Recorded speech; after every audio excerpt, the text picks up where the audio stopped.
What a fantastic phrase. What would you include in an offline Kanban board and why? Okay, an offline Kanban board would be a Kanban. They started offline, so we don't have to say that one. Surely the online tool, the digital one, is the new one. But anyway, it doesn't matter. The difference is bits and bytes or sticky tape and post-its. What would I include in a Kanban? Well, that's a really hard one to answer because it depends is the answer.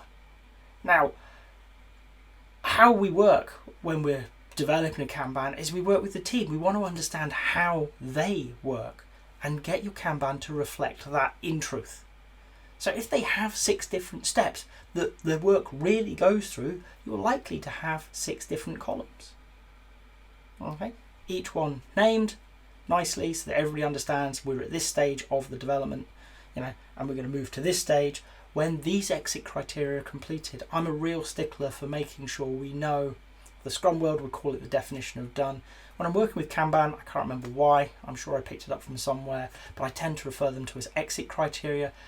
This is true, we can move to the next stage. We can move one step to the right on the Kanban. And I'll work with the team to understand what they think it is.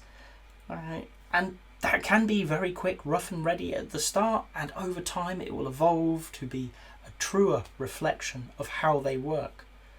For example, I worked with one software team, and some of you may not like it.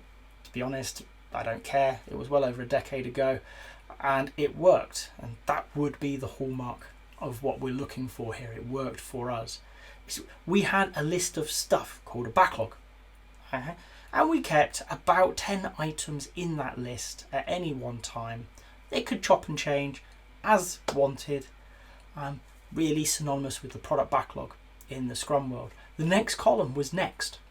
This was the 4 things that the product owner wanted us to take on next, that the customer thought was likely to be the most important. And she was allowed to move things in there and take things out as she decided, as long as it met the exit criteria from the backlog into the next column, which was pretty loose, i.e.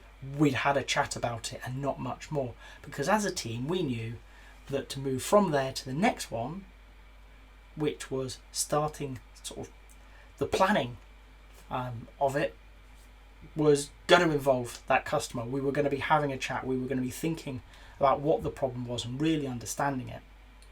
Okay? And once we'd got a good grip of working with the customer, it's not that we said goodbye to them forever, but it's that they could fade into the background and do other parts of their role while we started designing out. So we were really sitting down and designing the software, thinking about it properly. We understood the problem, or we understood the problem well enough. So we would be looking at designing the software. What is it that we needed to do? As part of that, we started developing early stage tests. What would this look like? How would we know that we're done? Things like that, before rolling into more of the development side of things. And we had several stages in development because none of this is straightforward. Okay, with buffers and things like that, because when we finished stuff but it wasn't ready to be picked up by the next people and what have you, we had code reviews, and I'm sure you're all shouting at me for not doing pair programming, but we did, but we had to do a code review because the organisation required it. Hey ho. And out the other end, once we as a team had, to the best of our knowledge, solved the problem, and when I say to the best of our knowledge, the customer was in there, we would move it to a stage that was for true user acceptance. So it was moved onto a platform. It had to move outside of our remit because it was controlled by another team. So we arranged upload of the new work onto that platform so that the UAT team could work with real customers to test that it solved the problems that they'd initially talked about to the customer, the product owner that we talked to, because we only talked to 1 or 2 of them, but there were often maybe a dozen, maybe 100, depended on the part of the system we were working with, and they got to play around with it before it moved into another stage, which was called burn. Okay, burn was a very simple stage. We had to turn the software on. It had to run without failure for a month before it could go into production. That was part of the regulatory requirements for the product that we were working on. So there was no getting around it. The Customers were happy, they thought it was in a good state. It went into this cycle. 4 weeks later, if nothing had gone wrong, it would be released to production. So everything sat across these, I think we probably had somewhere in the region of a dozen different columns, but that supported our process. And it had evolved over time, and things popped up and disappeared as we experimented with new ways of working, and we would start questioning, do we really need the next column? Could we not just choose any of these? And what we actually found when we experimented with that was, yes, we did need it, because it helped focus everybody on what was coming up. We were also thinking about, we were thinking about the stuff in the backlog, but the next was definitely, and the reason that it became so obvious we needed it was our product owner took a holiday, and we knew what those 4 things were, and we'd had a chat about them.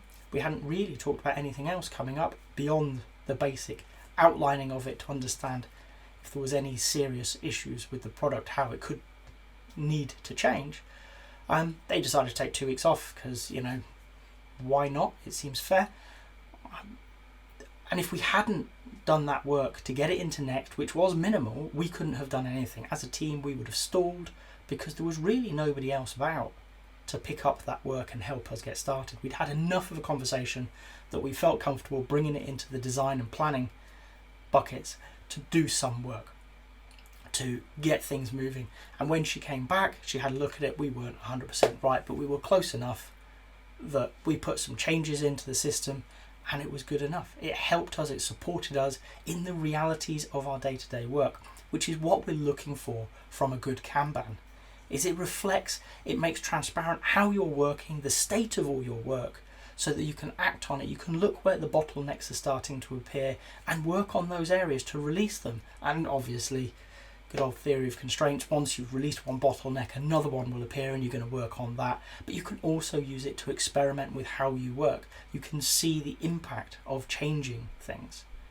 So there is no one thing I would put into a Kanban. I would always start with, how does the team work today?